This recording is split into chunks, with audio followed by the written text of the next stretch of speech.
Nous allons commencer, il est pile 6h30, 18h30. C'est rare que nous commencions de manière aussi ponctuelle, mais la ponctualité étant la politesse des rois, eh bien, nous la respectons. Nous avons le plaisir, l'honneur de recevoir aujourd'hui deux invités. C'est une soirée donc exceptionnelle, puisque nous avons deux personnalités, deux médecins qui vont nous parler, non pas de médecine, pas directement de médecine, mais avec un petit peu d'une touche médicale, qui vont nous parler des galères. Les galères, bien entendu, sous Louis XIV, et surtout des galériens protestants. Enfin, c'est ça qui sera l'angle d'attaque. Vous connaissez tous au musée du désert donc la salle dite des galériens, où sont représentés donc les différents types de galères qui pouvaient exister, le costume des forçats, les fers qu'ils avaient aux pieds, etc. Et puis surtout cette liste impressionnante de galériens devant laquelle donc beaucoup de personnes retrouvent des ancêtres et signalent donc aux petits-enfants, aux arrière-petits-enfants, là tu vois, c'est ton ancêtre qui était aux galères. Et lorsque le grand rabbin de France était venu en visite au musée du désert, il avait constaté qu'il avait dit mais c'est votre Yad Vashem qui est ici en fait dans cette salle. Et effectivement c'était, on peut dire cela. Aujourd'hui, donc, nous avons l'honneur d'accueillir donc Didier Rabault, ici présent, et Jean-Claude Martin, à l'extrême gauche, qui vont nous parler donc des galères, mais des galères de Marseille. Donc, parce qu'il y avait donc différents sites où il y avait des galères, et là, ils vont sans doute nous exposer les spécificités de ces galères de Marseille et des galériens sous Louis XIV. Jean-Claude Martin a publié, et c'est pour cela que je vous disais qu'on allait parler un peu de médecine, il vient de publier un très intéressant, très important essai historique sur Antoine Moulinneuf. Antoine Moulinneuf, chirurgien des galères du roi. Effectivement, il nous l'expliquera, donc je ne vais pas aller plus loin, que sur les galères, il y avait donc effectivement un chirurgien, enfin un médecin, un chirurgien, qui intervenait là, sur ces galères. Voilà, donc sans plus tarder, puisque vous êtes cette conférence à deux voix, donc je laisse les deux voix. Je ne sais pas qui commence la première voix. Eh bien donc, merci Didier Rabault. À vous la parole. Merci. Bonjour à tous. Nous tenons à remercier tout de suite le conseil de l'association Les Amitiés au désert de nous avoir proposé de venir ici. En particulier, M. Denis Carbonnier, le président, et mon confrère et ami Jean-Claude Lafont, qui est un ami de très longue date, puisque nous connaissons depuis que j'ai été en culotte courte. Avec mon confrère donc Jean-Claude Martin, nous avons décidé de partager cet exposé en deux parties.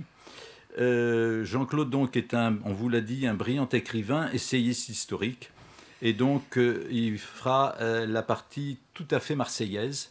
Et personnellement, je ferai un rapide historique pour replacer cette période quand même qui a été traversée par des courants à la fois cultuels et politiques tout à fait importants, par des guerres très nombreuses, et qui a amené, je veux dire, à façonner définitivement le portrait et le profil des galériens huguenots qui sont l'objet de cette conférence.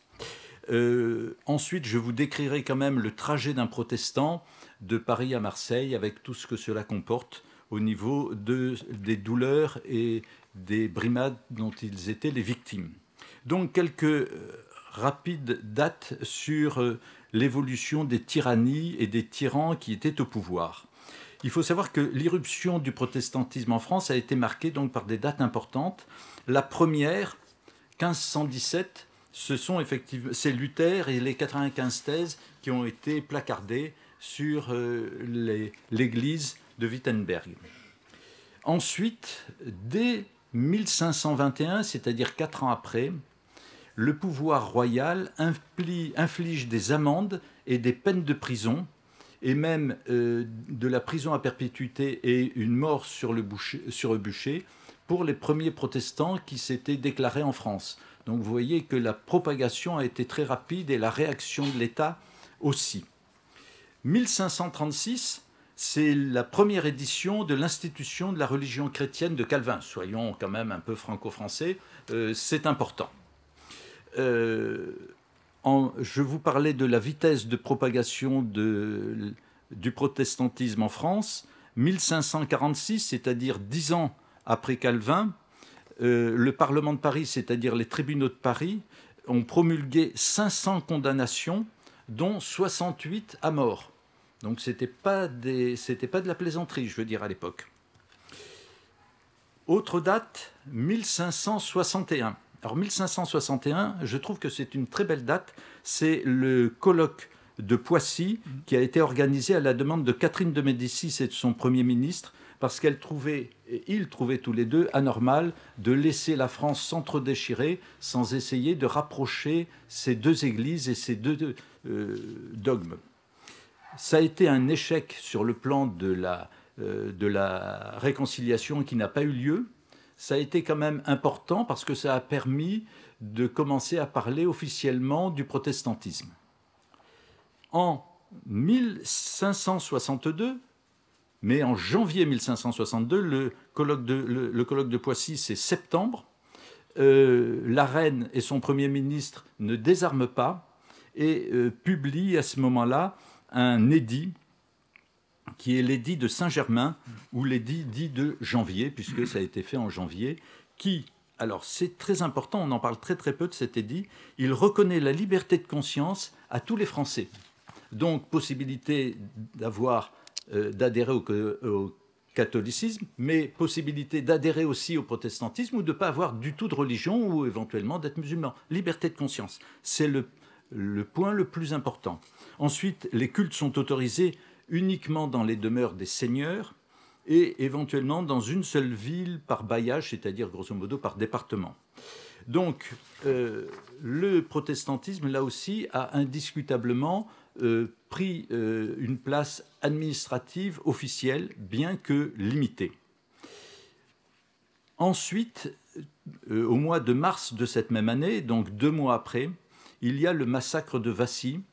Donc, un certain nombre de protestants s'étaient réunis à l'intérieur ou très proche du centre-ville de Vassy, ce qui était interdit, et les troupes du duc de Guise passaient à côté, échange d'injures, échange de coups de cailloux, 50 à 60 morts, 150 blessés et un certain nombre de personnes mises en prison et ensuite envoyées au bagne. Donc, ce massacre de Vassy montre et est le début des guerres de religion. Sachant qu'il y a eu 14 guerres de religion, 14 édits théoriquement de paix, et, avec des intervalles de paix éventuellement très courtes, quelques-unes qui duraient 3 mois entre la Deuxième Guerre et la Troisième, et puis certaines quand même plus longues, grâce au roi Henri IV, et je franchis tout de suite quelques années, et en 1598, il y a donc l'édit de Nantes, publié par Henri IV, heureusement qu'il était là quelque part, et cet édit nous propose une liberté de culte beaucoup plus importante. C'est libre dans les villes où le protestantisme était déjà implanté, et dans les parlements, les Français peuvent éventuellement demander un équilibre de juges protestants et catholiques s'ils devaient être jugés pour une affaire un petit peu tendancieuse. Il y a bien d'autres règles, mais le temps étant imparti, je m'arrêterai là sur cet édit. Il faut savoir qu'en 1621 et 1629, il y a la dernière guerre, il y a une rébellion huguenote qui se termine par la paix d'Alès. Alors cette fois-ci, les armées protestantes ont été défaites par Richelieu. Il y a eu en particulier la prise de La Rochelle. Et donc à ce moment-là, l'édit d'Alès est beaucoup moins intéressant pour les protestants que l'édit de Nantes de ce bon roi Henri IV.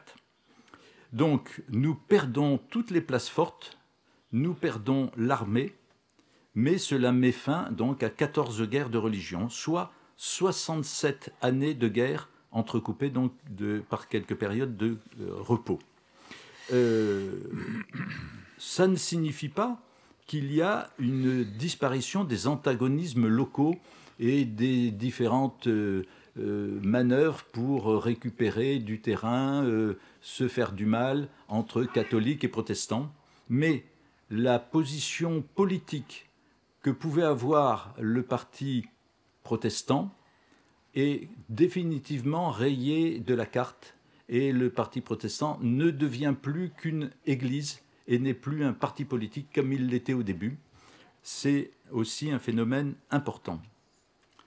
Nous passons quelques décennies et nous arrivons au règne de Louis XIV, puisque Louis XIV a quand même été le roi le plus agressif vis-à-vis de la communauté protestante, parce qu'il a eu l'intention et la volonté de faire disparaître le protestantisme de France.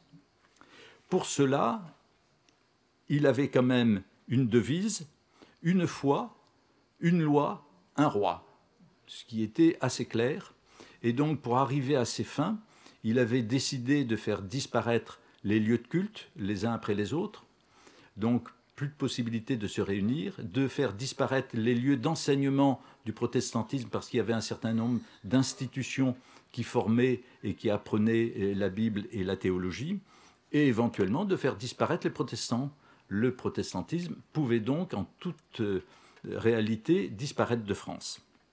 Donc, dans une première période, il reste observant de l'édit de Nantes, mais en l'analysant d'une façon excessivement restrictive, de façon à arriver à ses fins.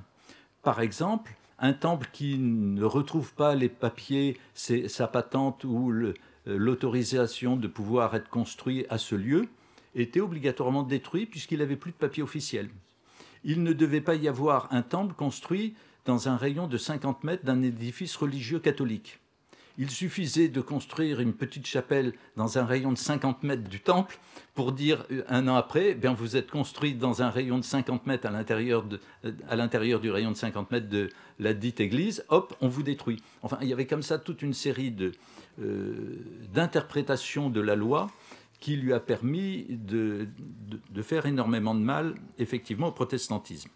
Ensuite, il y a des persécutions beaucoup plus importantes avec un non-accès ou une interdiction d'accès pour les protestants aux fonctions officielles et même aux fonctions de notaire et d'avocat. Donc, en plus, par exemple, les enfants protestants à partir de 7 ans étaient obligatoirement baptisés catholiques, quelle que soit la volonté des parents. Et puis, il s'affranchit encore d'une liberté et il organise les dragonnades chez les protestants qui résistaient.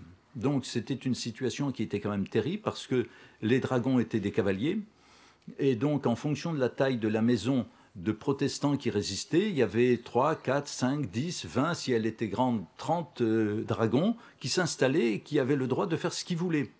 Ils avaient le droit de piller la maison, ils avaient le droit de manger tout ce qu'il y avait, ils avaient le droit éventuellement de violenter les hommes et les femmes si elles étaient éventuellement mignonnes. Et si ça résistait encore, ils enfermaient la famille dans une pièce et ils balançaient tous les meubles, par exemple, dans la rue après les avoir détruits. Si ça ne suffisait pas, on pouvait attraper le maître de maison ou la maîtresse de maison, l'attacher avec une corde et la descendre gentiment dans un puits en attendant qu'elle veuille bien crier, qu'on la remonte et qu'elle était prête à abjurer. Donc tous les moyens étaient libres et évidemment il n'y avait pas de punition s'il sortait de la loi stricte et connue. Devant cet état de choses, beaucoup de protestants finissent quand même par abjurer, on le ferait à moins. Et en 1685, j'en ai oublié une, en 1685, la voilà, il y a l'édit de Fontainebleau, plus connu sous le terme de révocation de l'édit de Nantes. Donc, si vous avez fait attention à ce que j'ai dit, jusqu'à cette date-là, tous les édits reconnaissaient le protestantisme et un certain nombre de choses, une certaine liberté de culte, etc. À partir de l'édit de Fontainebleau, la religion protestante est interdite, ce qui génère, entre autres, l'émigration d'à peu près 200 000 huguenots, sachant qu'il y en avait encore à peu près 800 000. Au moment de l'expansion la plus importante du protestantisme, à son début, on estimait qu'il y avait à peu près 2 millions de protestantisme sur les 20 millions de Français qui existaient. Donc ça fait une diminution considérablement importante, mais il y a eu toutes les guerres, plus toutes les manœuvres qui ont été organisées pour faire disparaître ce protestantisme. Juste tout à fait en dehors de cet exposé, il faut attendre 1801 les articles organiques de Napoléon pour que les Français puissent de nouveau exercer à la fois librement leur religion et puissent accéder à tous leurs droits civiques. Donc, il faut attendre encore 240 ans après le passage de Louis XIV. Mais quelle est la place de la religion dans la France telle qu'elle était à cette époque? Vous savez sans doute qu'au XIIIe siècle, il y a eu déjà des hérésies comme les Cathares, les Albigeois qui sont presque des Cathares, éventuellement les Vaudois. Tout ceci, toutes ces hérésies ont déjà été effectivement fortement combattues par les pouvoirs en place. Et pourquoi ça? Parce que la dignité royale en France est une dignité quasi sacerdotale. Il faut savoir que c'est quand même une monarchie de droit divin. Donc, le roi, ce n'est pas simplement un roi administratif. Il a le pouvoir de guérir les écrouelles.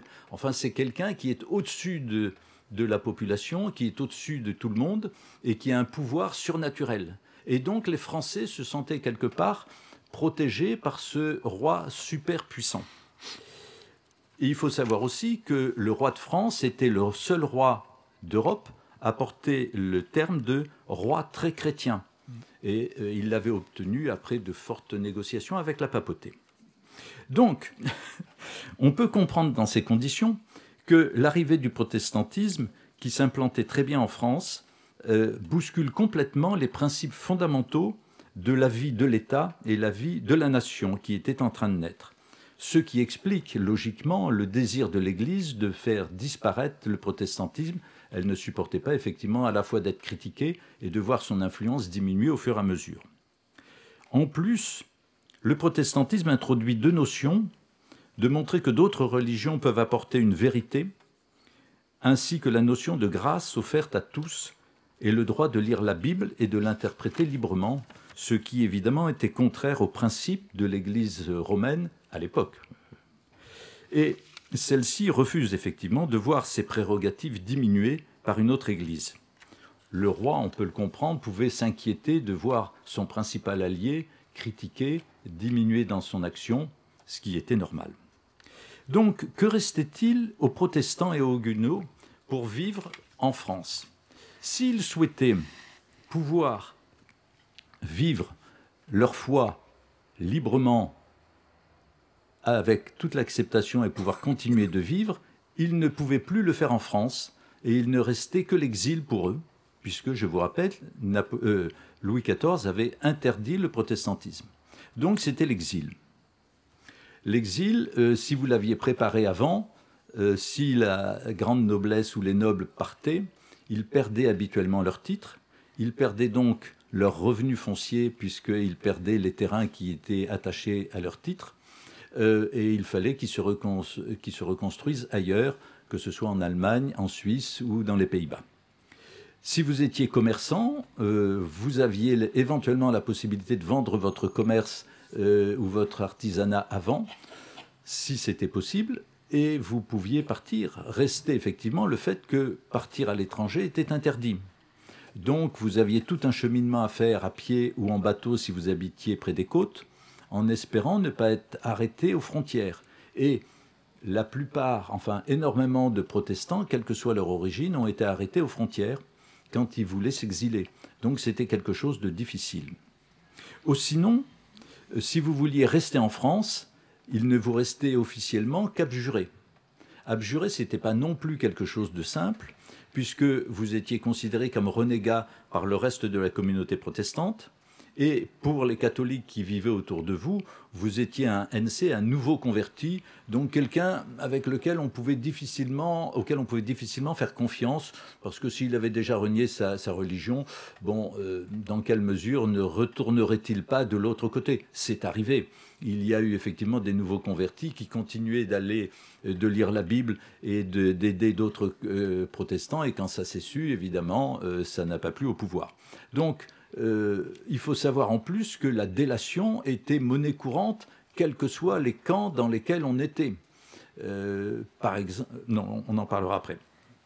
Ensuite, donc, les commerçants ou les petits artisans qui perdaient leur métier pouvaient bénéficier d'une aide de l'État. Et il avait été mis en place une caisse des conversions, qui était d'ailleurs animée par Paul Pélisson, qui était lui-même un nouveau converti. Bon, comme quoi, quelquefois, certaines actions pouvaient fonctionner. Et il y avait une troisième solution, c'était rester en France et résister. Exemple, les Camisards, par exemple. Donc, il faut bien comprendre que ceux qui n'ont pas abjuré et qui sont soit restés en France, soit qui ont décidé de vivre leur foi à l'extérieur, avaient quand même une foi particulièrement bien implantée et qui avaient le courage de pouvoir résister à toutes les souffrances auxquelles ils risquaient d'être confrontés s'ils étaient pris. Alors, on parle d'huguenots galériens. Pourquoi des galériens? Eh bien parce que Louis XIV s'est trouvé au début de son règne du côté sur le bassin méditerranéen, en guerre avec l'Espagne, en guerre souvent avec l'Italie et Gênes, en guerre avec les pirates barbaresques. Et donc, il avait décidé de créer une flotte de galères et de l'installer sur Marseille. C'est pas la peine d'en discuter. Or, pour faire avancer ces vaisseaux, il faut un moteur, donc il faut des galériens. Sur une galère normale, dite Cécile, il faut quand même 260 galériens. Il avait 40 galères, à peu près. Ça vous fait quand même 10 400 galériens. Donc, il faut quand même trouver le moyen de pouvoir amener 10 400 personnes, en plus des soldats, mais 10 400 rameurs à Marseille. Qu'étaient-ils, ces galériens? Il y avait les bénévogli, qui étaient des rameurs professionnels, payés, et qui étaient donc des hommes libres. Il y en avait beaucoup au début, et au fur et à mesure du temps, ils étaient tellement mal traités, souvent confondus avec les galériens prisonniers, qu'il y en avait de moins en moins. Il y avait des Turcs.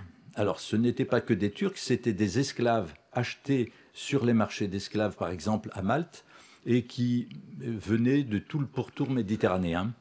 Ça s'achetait à peu près 300 livres. C'était des hommes qui habituellement étaient en bonne santé et qui étaient d'excellents rameurs. Il y avait aussi des fauçonniers. Les fauçonniers, c'était de pauvres agriculteurs habituellement ou des petits commerçants qui étaient allés acheter du sel dans les régions où la gabelle était très faible et qui avaient essayé de la ramener dans leur région pour permettre à leur famille de manger et de faire éventuellement des conserves, et qui se sont trouvés arrêtés par des gabelous et envoyés aux galères. Il y avait ensuite les déserteurs. Louis XIV, ayant fait beaucoup de guerres, avait besoin d'une grande armée. Et donc, quand on avait besoin d'armée, on allait dans les villages, on faisait boire les jeunes, on leur faisait signer le papier comme quoi on les engageait, ils s'engageaient et que c'était une vie merveilleuse. Et quand ils se sont confrontés effectivement aux horreurs de la guerre, beaucoup ont démissionné. Il y en avait quand même à peu près, ça formait 40% quand même des rameurs, ce qui n'était pas nul. Et ensuite, il y avait les criminels. Donc les criminels, les voleurs, etc., tous ceux qui passaient au tribunal, au lieu d'être condamnés à mort ou d'être condamnés à de la prison, étaient condamnés systématiquement aux galères. Il y avait ensuite les protestants. Donc, on verra tout de suite après quels étaient les motifs pour être condamnés aux galères. Et enfin, il y avait les condamnés sans savoir pourquoi. Sur leur bulletin d'écrou, on ne savait pas. C'était habituellement des vagabonds ou des bohémiens, et donc qui avaient été ramassés comme ça, et dont on ne savait pas quoi faire, et donc, hop, les galères. Donc ces trajectoires, on les connaît par le récit d'un certain nombre de victimes, et donc j'ai acheté récemment « Persécutée pour l'Évangile », qui n'était pas une galérienne, mais c'était une femme qui a été arrêtée et qui a vécu très douloureusement. Il y a le récit de Jean Martel, qui a été un galérien et qui a écrit ses propres mémoires, ce sont à peu près les seuls que l'on ait. Et puis il y a quand même un noble, le baron de Salgas. C'est pas lui qui a écrit le livre, mais ça a été écrit un petit peu, il l'a relu, et puis il avait beaucoup écrit à des amis, à sa famille, et à partir des lettres, on a reconstitué son histoire. Tous ces gens-là ont des motifs d'arrestation quand même. Donc le principal motif, si vous êtes catholique et que l'on découvre que vous embrassez la religion réformée, galère d'office. Si vous tentez de fuir à l'étranger, galère. Si on vous prend à assister à une assemblée religieuse interdite et à partir d'un moment, elles étaient toutes interdites, ou si vous êtes pris à chanter des psaumes dans les villes, galère. Si vous hébergez un pasteur, galère. Si vous faites fonction de guide pour aider quelqu'un à sortir, galère. Si vous êtes victime d'un faux témoignage, et il y en a eu beaucoup, pareil, galère. Un exemple, il y a un pasteur qui a été sollicité pour baptiser un enfant. Il a hésité, il connaissait plus ou moins ce protestant qui lui a demandé ça. Il finit par y aller. Et en fait, c'était un nouveau converti, il l'ignorait. Il a été dénoncé. Il n'est pas allé aux galères parce que quelqu'un lui a donné un très bon cheval et il a pu s'enfuir. Mais bon, comme quoi les délations existaient en permanence. Et enfin, les condamnés pendant les troubles des Cévennes, dès que vous étiez pris avec une arme à la main, vous étiez bon pour les galères. Donc vous voyez, les motifs étaient faciles à trouver. Et une fois arrêté, qu'est-ce qui se passait? Eh bien, vous alliez dans une première prison, et puis vous pouviez y rester quelques semaines, quelques mois éventuellement, avant d'être définitivement jugé. Il faut savoir que dans ces prisons, les geôliers ne fournissaient que le pain et l'eau. Tout le reste s'achetait, même éventuellement la paille, la nourriture, éventuellement les vêtements. Et comme vous étiez fouillé et quasiment mis à nu en rentrant, d'argent, il ne vous en restait plus. Donc, d'un côté, il y avait une misère terrible parce que les geôliers étaient inhumains et pensaient à leurs revenus. Et de l'autre côté, quand même, vous pouviez trouver des aides absolument miraculeuses, soit de la part de vos familles, soit de la part d'amis, soit il y avait des structures qui venaient en aide parce qu'ils avaient pitié de ces pauvres gens qui étaient vraiment très maltraités. D'ailleurs, je vais vous faire le récit de Jean Martel qui décrit une prison. La prison de la tour Saint-Pierre à Lille, l'une des plus affreuses demeures que j'ai jamais vues. C'est un grand cachot, mais si obscur, quoiqu'il soit au second étage, que les malheureux qui y sont ne savent jamais s'il est jour ou nuit. Ils ne le savent que par le pain et l'eau qu'on leur apporte tous les matins. On n'y souffre jamais de feu ni de lumière, que ce soit par lampe ou par chandelle. On y est couché sur très peu de paille brisée et rongé par les rats et des souris, qui y sont en grand nombre et qui mangent impunément notre pain parce que nous ne pouvions les voir pour les chasser. Ça, c'est le début, et je vous ai parlé de Blanche Gamon, qui n'est jamais allée aux galères, mais qui a quand même été protestante et a été arrêtée, et qui nous dit « Si les femmes, ensuite on nous fit descendre dans la basse fosse et on nous y enferma. Pour les bêtes, il n'en manquait pas, principalement des souris. Il faisait froid. De plus, c'était extrêmement humide. Il y avait plusieurs fenêtres qui n'étaient fermées d'aucune chose, tellement que nous souffrions beaucoup du froid. Et les geôliers avaient enfermé nos hardes au cachot. Ils ne voulurent pas nous les donner. Les 2 jours suivants, nous sommes restés sans manger jusqu'au soir. Pour le nécessaire, on nous donna seulement un seau de bois, et quand il fut plein, on ne nous permettait pas de le vider. On le laissait parfois 2 ou 3 jours, tellement la puanteur nous empestait.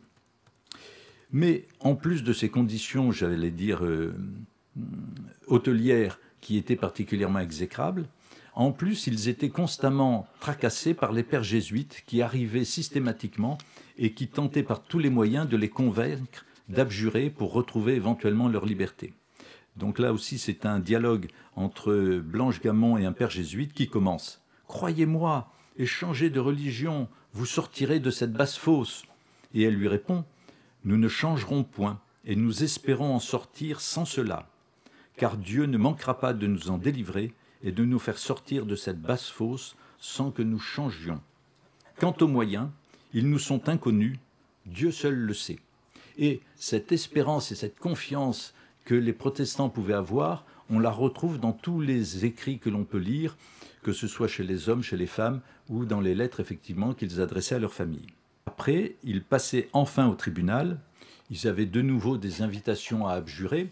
Et en particulier, on peut lire une description par Jean Nissol, qui était un riche administrateur et qui a tenté de fuir et qui s'est fait arrêter à la frontière.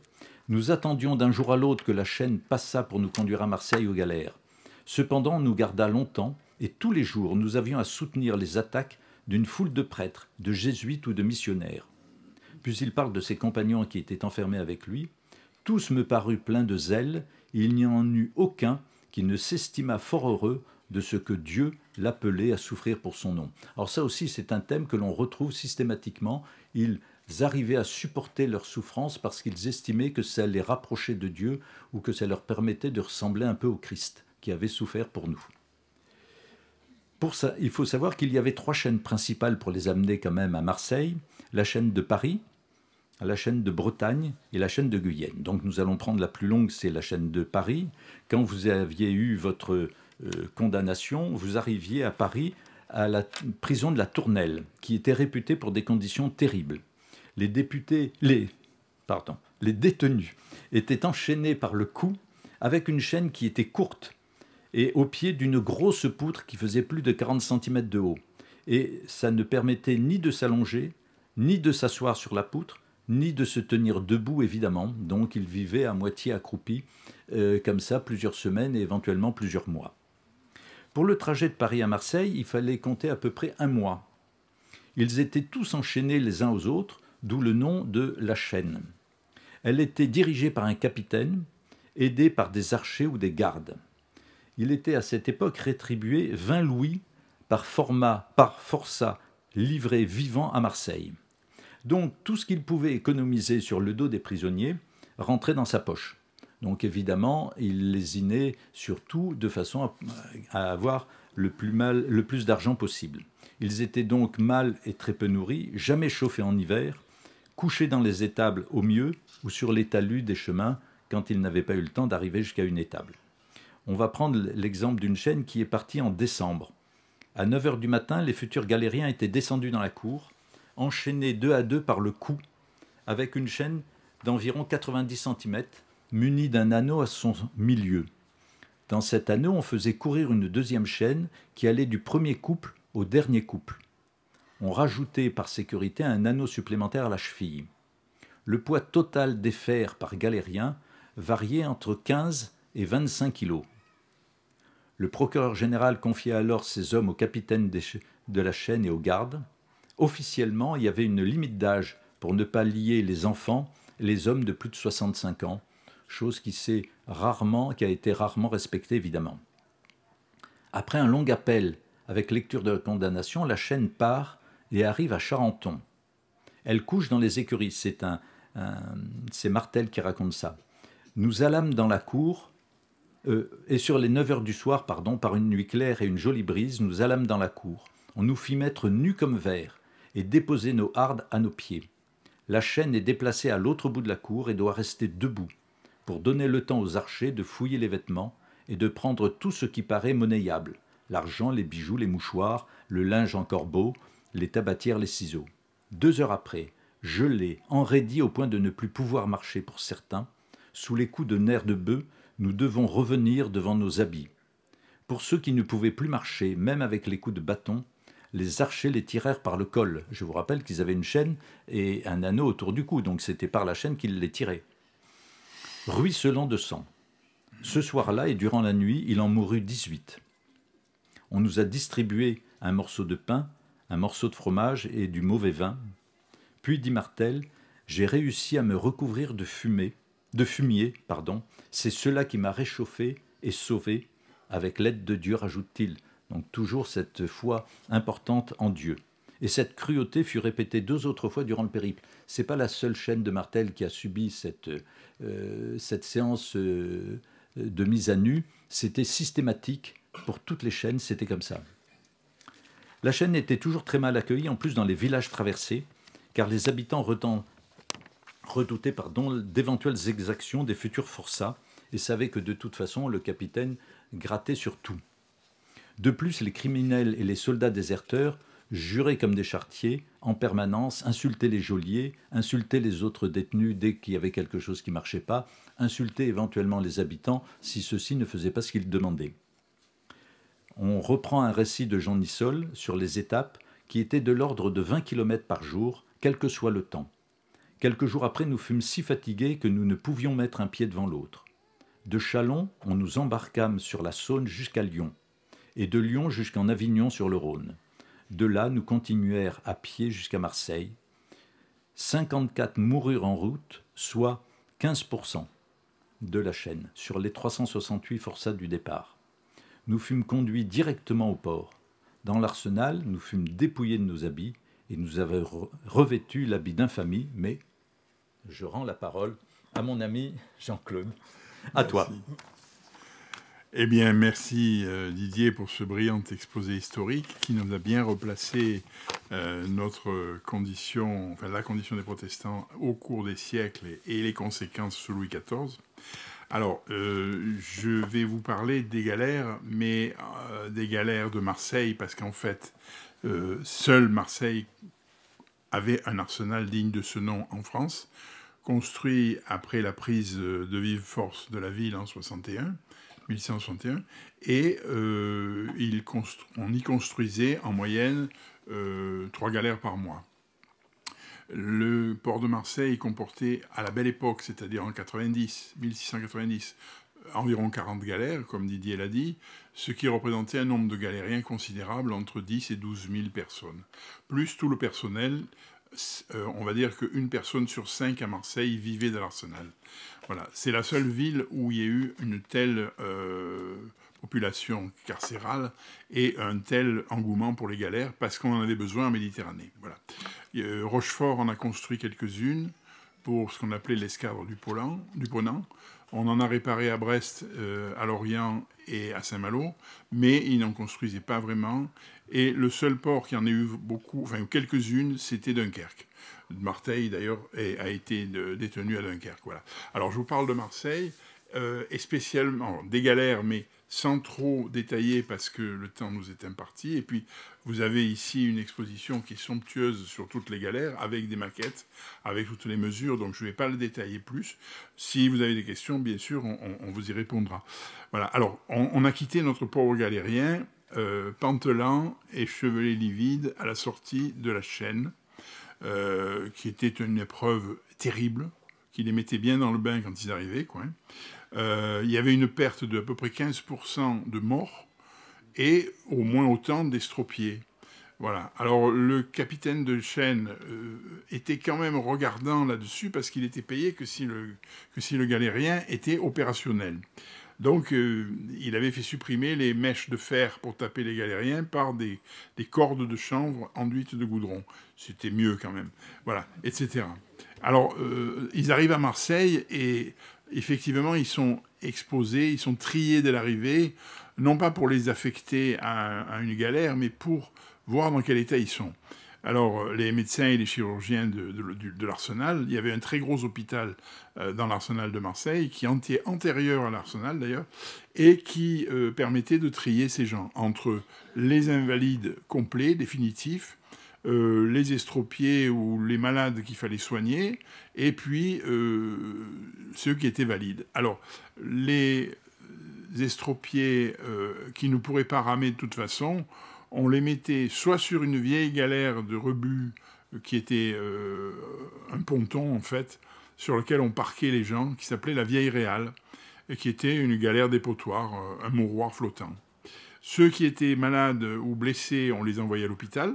L'hôpital, on en parlera tout à l'heure, c'est quelque chose d'assez solide et où les gens étaient relativement bien soignés sur le plan technique. Hein. Voilà. Et puis ceux qui étaient entre deux, mais qui pouvaient quand même pas ramer, on les envoyait à la manufacture, qui était une partie de l'arsenal où on mettait des galériens ne pouvant pas ramer, mais qui étaient quand même forçats, et qui allaient faire tous les uniformes, toutes les voiles, tous les costumes, et puis beaucoup de bonnetteries qui étaient vendues en dehors. C'est un des endroits où on a filé le coton pour la première fois, etc.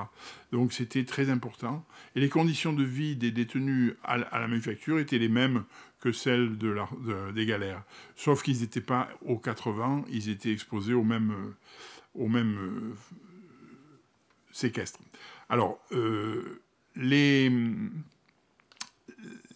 valides, ensuite, allaient subir une opération d'incorporation, c'est-à-dire qu'on les choisissait, et on les mettait tout nus dans la grande cour de l'hôpital, et les capitaines de galère, par ordre de préséance et de noblesse, choisissaient avec leur chirurgien et avec leur comite, le comite c'est le garde-chiourme-chef, avec leur comite, ils choisissaient les galériens qu'ils voulaient. Voilà. Alors, à partir de là, ceux qui étaient choisis allaient être incorporés sur une galère.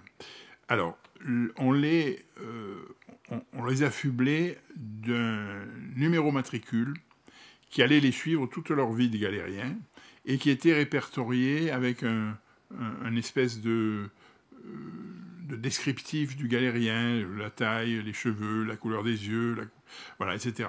Et les motifs d'incorporation, les motifs de condamnation et la durée de la peine, qui était 5, 10, 15 ou perpétuelle pour les protestants, et qui n'était bien sûr jamais respectée. Voilà.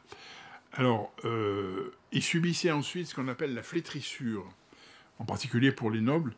On leur mettait une marque sur l'épaule d'une fleur de lys pour montrer qu'ils appartenaient au roi.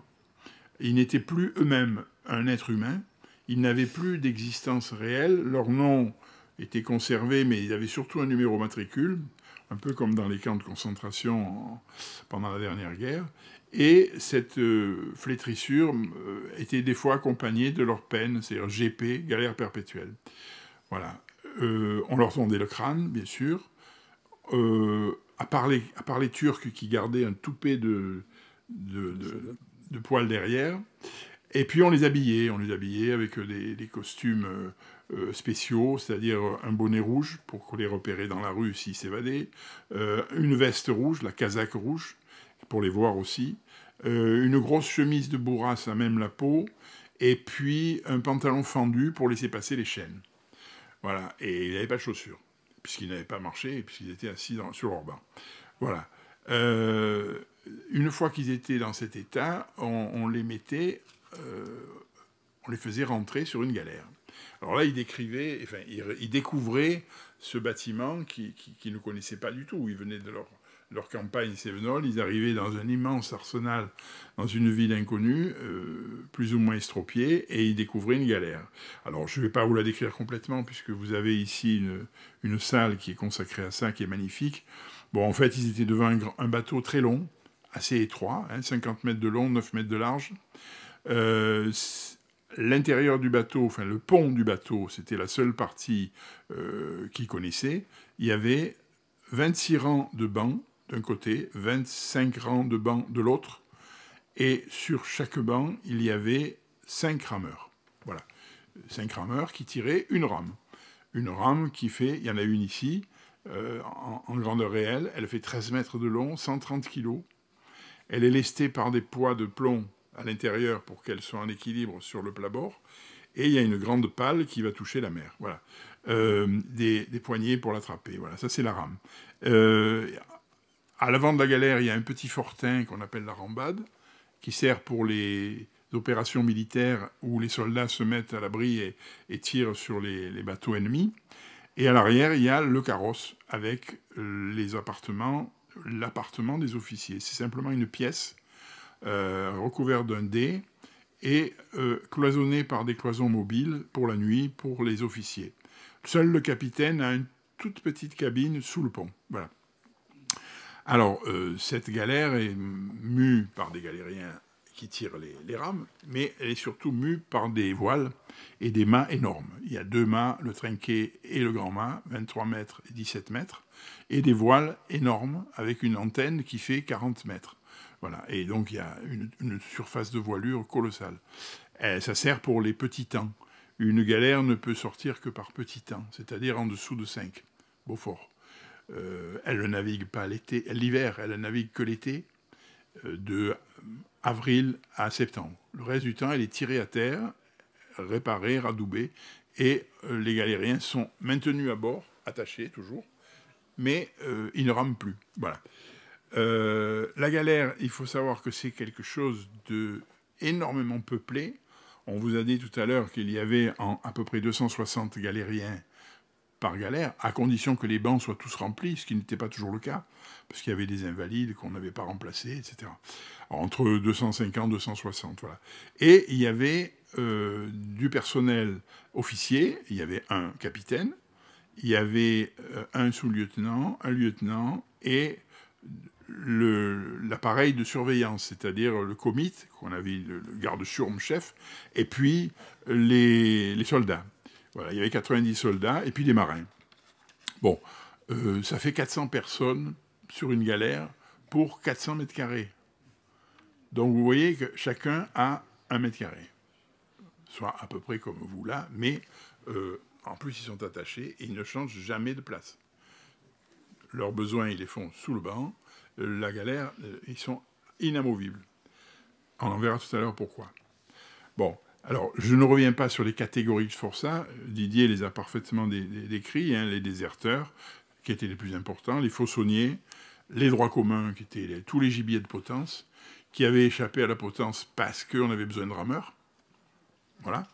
Et puis des pauvres gens, des fauçonniers, les sans dire pourquoi, qu'on avait ramassés dans les tavernes, et les protestants. Alors, je vais m'attacher aux protestants en particulier pour vous décrire les conditions spéciales de leur incarcération et de leur détention. C'est un peu ça qui nous intéresse ici. Voilà. Il y avait aussi des Turcs, Didier en a parlé, un Turc par rame, qui servait de régulateur pour que les rames soient bien synchronisées, et qui en même temps avait des prérogatives, il n'était pas attaché, et il pouvait descendre à terre quand il voulait, et il avait une certaine liberté. Voilà. C'est très important pour les protestants, vous allez voir tout à l'heure. Alors, les galériens sont tous enchaînés, je vous l'ai dit. Certains sont enchaînés temporairement, c'est-à-dire que par moment, ils peuvent descendre à terre pour travailler, quand la galère est à terre. On les met le matin, ils payent l'argousin qui les amène à leur travail. Les charpentiers vont faire des charpentes, les tonneliers des tonneaux, etc. Et puis beaucoup travaillent dans les savonneries à Marseille. On a besoin de beaucoup de monde dans les savonneries. Ils reviennent d'ailleurs plus ou moins brûlés. Et puis il y a ceux qui ont des petits commerces sur le quai avec des petites baraques qui sont tout à fait folkloriques. Je l'ai décrit dans le livre. C'est très très savoureux parce que on voit toute la roublardise de ces gens, quoi. Ceux qui étaient les pires condamnés, les pires escrocs, s'en tiraient très bien et se tentaient très bien aux galères. Parce qu'ils gagnaient autant que les officiers, sinon plus. Ils leur prêtaient de l'argent, parce qu'ils jouaient beaucoup, les officiers. Ils faisaient travailler les autres pour eux. Les galériens protestants passaient leur journée, puisqu'ils n'avaient pas le droit de descendre, ils n'avaient pas d'argent. Pour gagner 4 sous, pour pouvoir manger, ils tricotaient des chaussettes ou des bonnets. Voilà, et donc eux vendaient les bonnets à la bonnetterie et s'engraissaient sur le dos des galériens protestants. Voilà. Alors, ils sont à demeure sur ces bancs, hiver comme été. L'hiver, on a une espèce de tente en feutre épais avec des rabats qui descendent sur le bord de la galère pour éviter le vent, mais la température est à peine plus haute qu'à l'extérieur, ce qui a fait des ravages pendant les hivers de 1705, 1709 et 1896. Là, on a eu des hivers, la période de la petite Sibérie, de l'époque où tous les canaux de Versailles avaient gelé, toute la Provence avait gelé, les oliviers, voilà. Il est mort à peu près 2000 galériens cet hiver-là, alors que normalement, il en mourait que 400 à peu près, quoi. C'était là, voilà. Et donc, sur 12 000, bon... Alors, cet état était donc les intempéries. L'été, il y avait une tente bleue et blanche rayée qui servait pour le soleil, parce que sinon, ils seraient morts. Et ils avaient, comment vous dire, des conditions aggravantes, c'est-à-dire qu'ils étaient très mal nourris.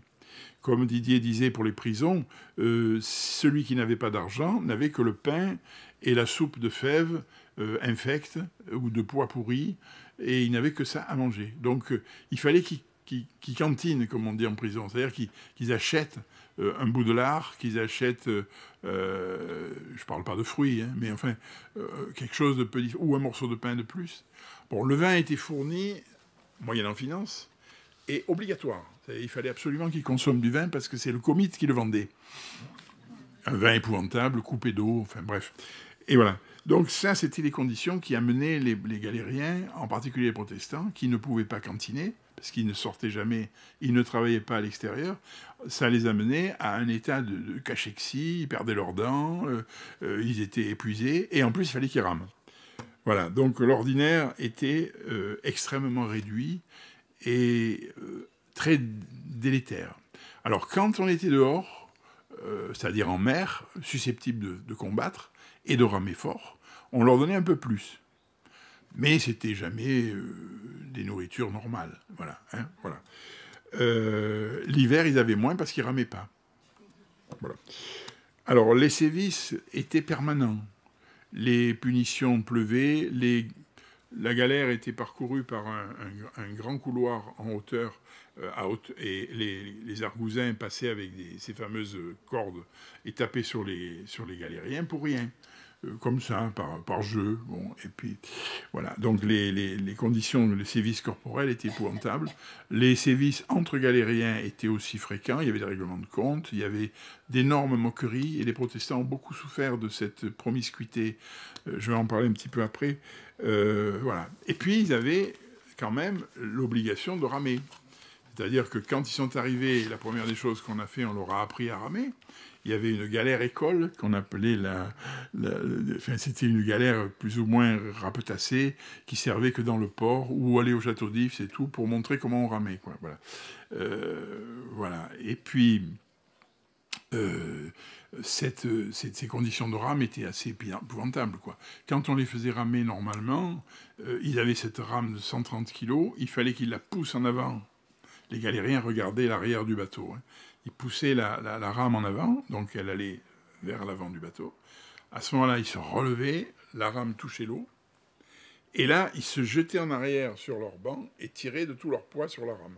Tous les 5 en même temps. Et ils fournissaient leur effort à ce moment-là, la rame touchait l'eau et la galère avançait. Alors c'était compliqué parce qu'il fallait un équilibre parfait entre les différents bancs. Si les galères se choquaient, si les rames se choquaient, ça faisait des désastres. Il y a des gens qui se sont fait tuer par la rame, qui représentait un arbre qui leur venait dessus, quoi, qui leur écrasait la poitrine. Voilà. Comme ils étaient attachés par une chaîne, ils ne pouvaient pas s'en aller. Voilà. Alors, les conditions de rame étaient pénibles, et on ramait en gros à 15 coups minutes, ce qui était la marche normale d'une galère, 15 coups minutes, et on avait des allures plus ou moins fortes en fonction des circonstances du combat. Par exemple, quand il fallait vite s'enlever du milieu parce qu'on était dans la ligne de tir d'un bateau, on les faisait ramer à la fameuse passe-vogue. C'était une cadence à 25 coups par minute, c'était épouvantable. Il tenait 10 minutes et il en tombait la moitié d'inanition. Et on les réveillait à coups de trique. Voilà. Et quand ils ne bougeaient plus, on les passait par-dessus bord. C'était simple, ils ne servaient plus à rien. Voilà. C'était les conditions anormales de rame. Alors, les galériens ne ramaient pas tout le temps. Chaque galère avait des tiers. On ramait par tiers. Un tiers ramait, un tiers mangeait, un tiers dormait. Voilà. Ils se relayaient comme ça. Et puis, dès qu'on pouvait, qu'il y avait un peu de vent, on hissait les voiles. Les galériens hissaient les voiles. 1,5 tonne pour la grand voile, n'est-ce pas? Ils avaient des poulies et ils tiraient de toute leur force pour monter ce truc. Et les mariniers s'occupaient pour régler les agrès. Voilà. La galère marchait bien sous voile. Elle était très toilée, mais comme elle était très longue, elle était rapide, mais elle était quand même pas très stable et il y avait un risque de chavirer si on dépassait 5. Voilà. Donc la voile, c'était bien, mais pas tout le temps. Voilà. Alors, ça, c'était les souffrances que tous les galériens enduraient. Mais aussi, il y avait des conditions particulières pour les galériens protestants. Alors, ces conditions particulièrement dures, elles étaient, connues. Didier nous a expliqué pourquoi. Il fallait expurger le protestantisme de France. Alors, il y avait deux solutions, quoi. Ou on les convertissait, ou on les exterminait. La galère était quelque part un lieu d'extermination, quelque part. On essayait de les convertir. Alors, les bons pères de la mission des Lazaristes les harcelaient pour qu'ils deviennent catholiques. On en parlera tout à l'heure. Les galériens protestants étaient enchaînés en permanence, jour et nuit, toute l'année. On les faisait sortir que quand on avait besoin d'eux pour des des travaux très durs à l'Arsenal. Quand il fallait remettre les galères à flot, par exemple au printemps, tout le monde devait être sur le pont pour porter les mâts, pour porter les rames, pour porter tout. Elles étaient complètement désarmées et on avait besoin de tout le monde. Les galériens protestants y allaient. Voilà. Sinon, ils restaient en permanence attachés. Pendant les combats, ça posait des problèmes parce que si la galère coulait, ils coulaient avec. On n'avait pas le temps de les déferrer tous. Voilà. Les conséquences, c'est que pas de sortie, pas d'argent, donc ils ne pouvaient pas manger, je vous l'ai dit tout à l'heure. Les surveillances étaient presque individuelles, c'est-à-dire qu'ils n'étaient pas nombreux par galère, ils étaient 7, 8, tout à fait répartis de manière à ne pas pouvoir se parler, et ils étaient surveillés particulièrement spécialement. Le capitaine était responsable de la dureté du régime qu'il leur faisait subir. Et c'était contrôlé par les bons pères de la mission, les lazaristes, qui venaient voir s'ils étaient vraiment bien maltraités. Voilà. Les sévices, c'était quotidien. Je parle des punitions, hein, des coups de bâton, des coups de machin. Bon. Et puis, à la moindre incartade, ils avaient des punitions corporelles. Hein, c'est-à-dire des bastonnades, des choses variées. On pourra en parler si vous voulez. Et c'était chaque fois, au bout du compte, il y avait l'hôpital, quoi, hein, ou la mort. La bastonnade, on avait un Turc commis d'office pour taper un pauvre galérien nu sur un banc, et il fallait qu'il lui donne 50, 70, 80 coups de corde goudronnée. Voilà. Alors, il avait plus de peau sur le dos, il avait des fractures de côte, et on l'a mené à la cabine de proue, qui était une espèce d'endroit où on parquait les malades, au-dessus des cordages mouillés, on les mettait là, dans une cabine. Bon. Et puis on les mettait à l'hôpital dès qu'on arrivait. Et s'ils mouraient, c'était par-dessus bord. Voilà. Bon. Il y avait un harcèlement permanent par les autres galériens qui se moquaient d'eux. Hein, les galériens protestants, c'était les souffres-douleurs des autres. On disait, ton Dieu va venir te chercher, chacun, hein, et puis arrête-toi de chanter quand même, enfin, etc. Que des choses toute la journée comme ça, c'était épouvantable. Voilà. Alors, pourquoi cette sévérité? Alors, Didier l'a dit, refus d'abjurer, refus admirable et acharné, défi du roi, défi au roi. Hein. Ça, c'était très mal vécu, parce qu'il il défiait l'autorité qui avait donné un ordre. Il n'avait pas l'habitude qu'on lui refuse quelque chose. Voilà. Donc, en plus, comme vous l'avez vu, une partie de la famille est partie à l'étranger avant le 1685. Après, c'était complètement interdit. Ils ont continué, mais c'était très dangereux.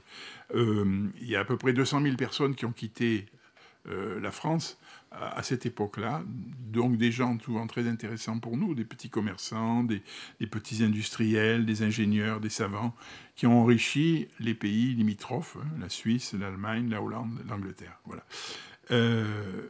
Les galériens trouvaient le moyen de communiquer avec eux. Ils trouvaient le moyen de communiquer avec eux parce que ils avaient un réseau dont je vous parlerai tout à l'heure, et on échangeait des lettres avec la famille. C'est bien normal. Sauf que on était en guerre permanente, Didier vous l'a dit. Nous avons eu des guerres presque continuelles durant tout le siècle de Louis XIV. La dernière guerre importante les deux dernières guerres importantes au moment du principal des galères, c'est-à-dire on va dire de 1675 à 1714, on a eu deux guerres importantes. La Ligue d'Augsbourg, il y avait toute l'Europe coalisée contre la France, et la guerre de succession d'Espagne, qui s'est terminée en 1714, qui là aussi a mené les trois quarts de l'Europe, l'Allemagne, certains États allemands, la Hollande, l'Angleterre, l'Espagne, étaient contre nous, plus les ducs de Savoie, etc. Donc ça a créé, si vous voulez, toute une difficulté pour le pouvoir. Les protestants comme des espions, comme des traîtres qui communiquaient à l'étranger les renseignements. Et ils étaient fouillés de manière très sévère pour pas garder de papier sur eux, pour pas... Voilà, on a pendu un argousin qui avait fourni de l'encre et du papier à un galérien protestant, par exemple. Voilà. Bon, la dernière, à part la sévérité de leur détention et leurs problèmes d'isolement et de séquestration à bord, il y avait aussi un truc qui les a beaucoup fait souffrir, c'est les lazaristes. On en a parlé, c'était les bons pères de la mission de Saint-Vincent de Paul, qui au départ était très louable. C'était pour permettre aux prisonniers d'avoir un secours religieux. Et puis, à l'époque de Louis XIV, il y a eu une cabale politique qui fait que le parti des dévots a pris le pouvoir et ça s'est concrétisé à la fin par Madame de Maintenon, qui était la pire ennemie des protestants. Pourtant, c'était la petite fille d'Agrippa d'Aubigné. Mais bon,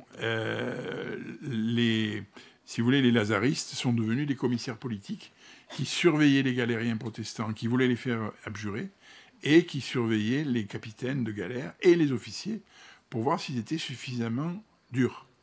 Et ils étaient puissants parce qu'ils étaient bien en cour à Versailles, et ils faisaient des rapports sur tout le monde. Un capitaine pouvait être totalement déclassé et même éventuellement incarcéré, quoi. Voilà. Donc on a vu les souffrances physiques, on a vu les punitions, hein, l'estrapade, tout ça. On a vu les prisons, Didier les a bien décrits. Alors, ceux qui étaient blessés finissaient à l'hôpital, mais pas dans les conditions normales. L'hôpital pour les galériens protestants, c'était un hôpital qui ressemblait au plomb de Venise. Vous savez, dans le grenier, il y avait des logettes en planches Malécari, où le galérien était parqué, comme un cercueil, en gros, hein, plus petit que lui, où il ne pouvait pas se lever, ou très peu. Il était attaché par une chaîne au mur. Et il était sous le toit, donc l'hiver il faisait un froid de loup, et l'été c'était l'horreur. Voilà. Ça c'était la détention des protestants.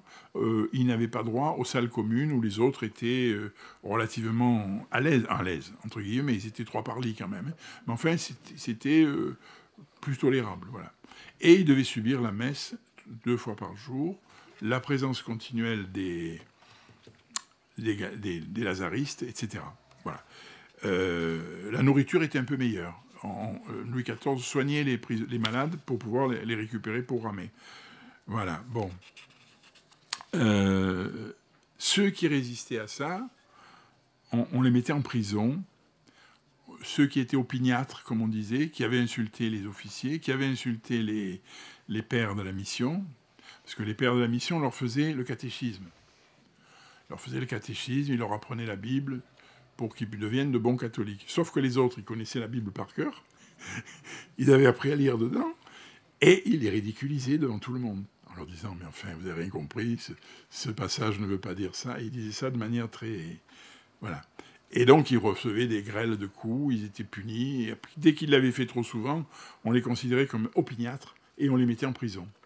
Alors, soit ils étaient en prison à l'hôpital, ce que je vous ai décrit, soit ils étaient en prison au Fort Saint-Jean, il n'y en a pas eu beaucoup.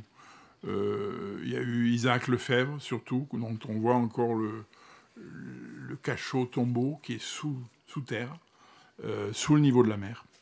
Et puis la citadelle, qui était la grande citadelle que Louis XIV avait fait construire en même temps que l'arsenal, et qui comportait des culs de basse-fosse, comme Didier a décrit, avec des cachots hyper humides, parce que les réserves d'eau de la citadelle perdaient, donc ça coulait dans les cachots.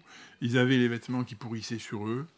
Et puis on mettait une promiscuité, là aussi, aussi grave que celle des galères, sauf qu'il y avait des malades, il y avait des tuberculeux, il y avait des fous, il y avait des gens qui hurlaient du matin au soir, enfin, tout ça dans le noir, pratiquement, et avec une nourriture encore pire que sur les galères. Voilà. Ça, c'était les prisons. Et la pire de toutes, c'était le château d'If. Alors, le château d'If, c'était le dernier cran. C'était le mouroir. Quand ils ne mouraient pas à la citadelle, on les mettait au château d'If. Alors là, il y avait des conditions de froid et de chaleur épouvantables. Ils étaient sous les tours, donc dans des trucs souterrains, dans le noir, mangés par la vermine et les rats. Enfin, voilà. Et ils ont trouvé le moyen d'écrire et de dire des choses extraordinaires. Je vous en parlerai tout à l'heure.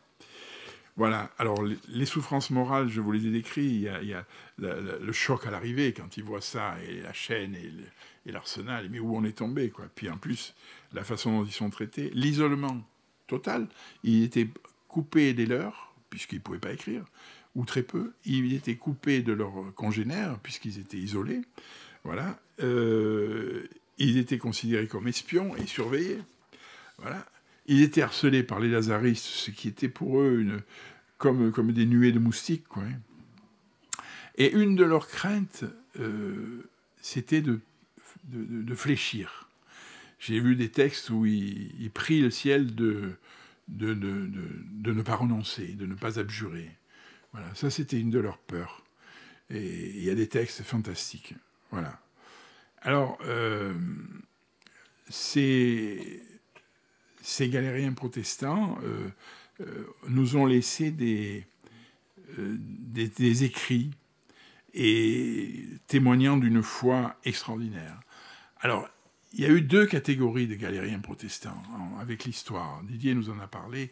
Il y a eu les premiers qui ont été ramassés dans des assemblées clandestines. Comme chez nous, à Saint-André, il y a eu des assemblées qui ont été dénoncées par des anciens protestants, les Nessi, qu'on appelle les nouveaux catholiques. Nessi, quand j'étais petit, moi, c'était une insulte grave. Ceux d'ici, Sévenol, le savent. Sies Nessi, ça voulait dire... Mais tu es fou, mais c'est pas possible. Ça voulait dire nouveau converti. C'est resté dans le langage de l'époque. Maintenant, les petits, ça veut pas. Hein. Mais bon. Alors, ces nouveaux convertis, ces protestants de la première heure, c'était des angéliques. C'était des gens qui avaient une foi pure, une grâce. Ils étaient heureux d'être là, parce qu'ils allaient pouvoir souffrir pour leur Seigneur comme lui avait souffert pour eux. Même Salgas, qui était baron et qui était très cultivé, tout ça, il a dit à sa femme, je suis comme Jésus, enfermé entre deux larrons. Et raconter sa vie comme ça. Donc les premiers avaient cet état pas de béatitude, mais enfin, ils offraient leur souffrance au Seigneur et ça leur permettait de supporter. Et ils supportaient les coups de trique et ils chantaient pendant qu'on les battait, quoi. Ce qui énervait encore plus les autres. Voilà. Surtout les proyers. Les proyers, je vous en ai pas parlé, mais c'était les pires. C'était des enfants qu'on élevait pour être garde-chourme. Et donc, on choisissait les plus vicieux, les plus méchants, les plus teigneux. Et ceux-là, pour les galériens, ils étaient terribles. Parce qu'ils s'engâtaient sur eux, quoi, comme on dit à Marseille. Ils les tapaient de plus en plus, quoi. Voilà, c'est horrible. Les proyers, c'était l'horreur.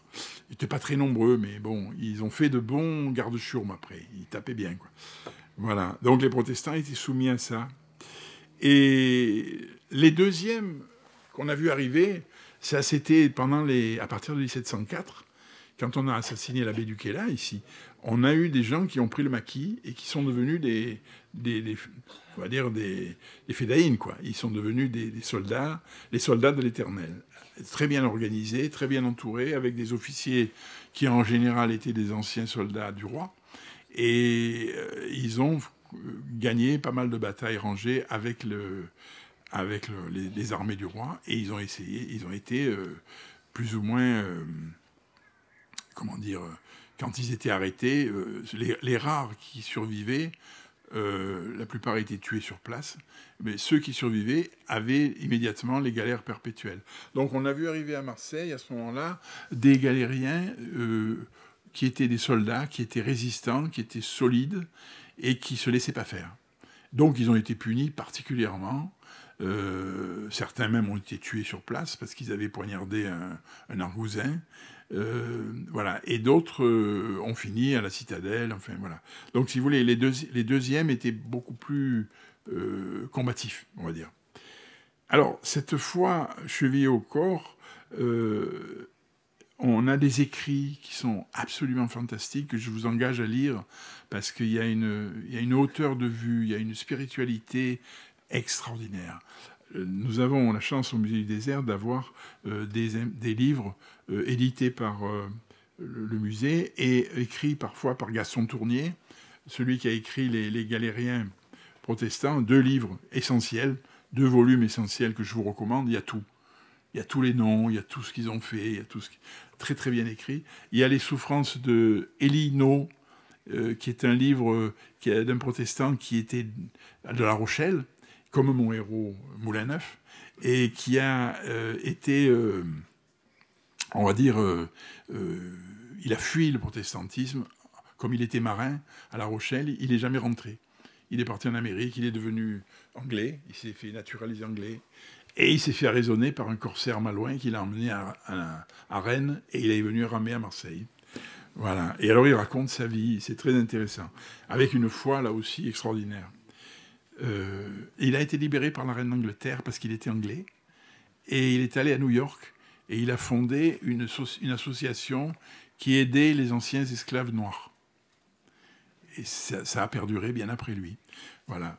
On a eu Pelcuer, on a eu Marolles. Marolles était un noble, ancien conseiller du roi, mathématicien, qui a continué à faire des études mathématiques en prison.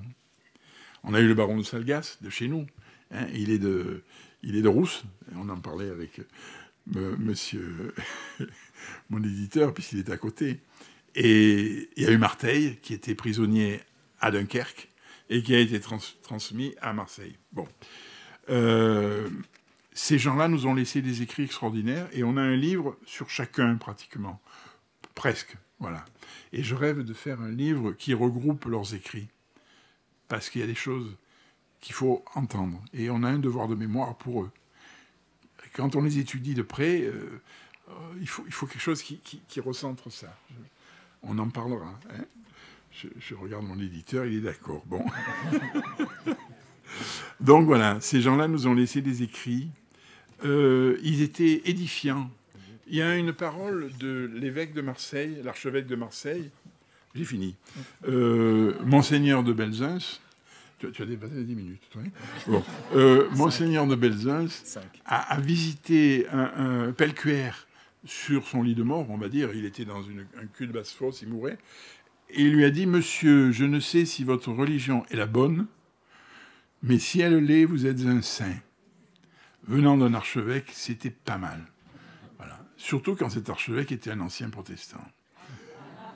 Eh oui, Monseigneur de Belzunce, c'était un ancien protestant. Bref, voilà. Alors, comme ils étaient quand même très intelligents, très instruits, ils ont fondé la Société des Galères en 1699. C'était une société secrète entre galériens qui se passait de l'argent, des lettres, des livres saints. Comment ils les avaient? Par les Turcs. Les Turcs les aimaient parce qu'ils priaient, parce qu'ils ne blasphémaient pas, parce qu'ils étaient honnêtes. Donc les Turcs et les galériens protestants s'entendaient bien. En plus, ils étaient souvent à côté. Le Turc était le plus fort, on le mettait en bout de rame, c'était le plus gros effort. Et le deuxième qui avait un gros effort, c'était le protestant. Et ils s'entendaient, et ils faisaient passer des sous. Voilà. La Société des Galères. Voilà. Donc je vais conclure là-dessus, en vous parlant de ce petit livre très rapidement. J'ai eu l'occasion de travailler sur les galériens avec mon ami Rimbaud dans notre temple Provence à Marseille. On nous a demandé de nous intéresser aux galériens. On s'y est intéressé. On a fait des conférences, une pièce de théâtre. Enfin voilà. Bon. Et moi j'ai continué parce que ça me plaisait et je suis tombé par hasard sur un article sur un chirurgien qui s'appelait Antoine Moulin-Neuf, qui venait de La Rochelle et qui a été réellement existé à Marseille. Et j'ai retrouvé toute sa vie. Le nom de tous les bateaux où il a été, le nom de ses capitaines, les gens qu'il a soignés, la manière dont il est soigné, etc. Et j'ai décrit ça là-dedans. Il a vécu de 1685 à Marseille. Il est né en 61 à La Rochelle. Il a vécu de 1685 à 1720. Et à la retraite, il a été rappelé pour servir dans le service actif comme chirurgien. Et il est mort de la peste. En 1720, il y a eu la peste à Marseille. Il a soigné les gens, il a inventé des techniques. Il avait des qualités de soins extraordinaires. Il savait la médecine, il savait la chirurgie, il savait la botanique, la galénique. Et donc, il a été détesté par les autres médecins qui l'ont fait interdire. Il est devenu interdit d'exercer. Et par des compromissions par son capitaine, il a pu aller à Versailles et se faire réintégrer. Mais bon, c'est un roman, il est là. Voilà, je vous en parlerai jusqu'à demain, c'est mon chouchou. Voilà, merci de votre attention et puis à bientôt.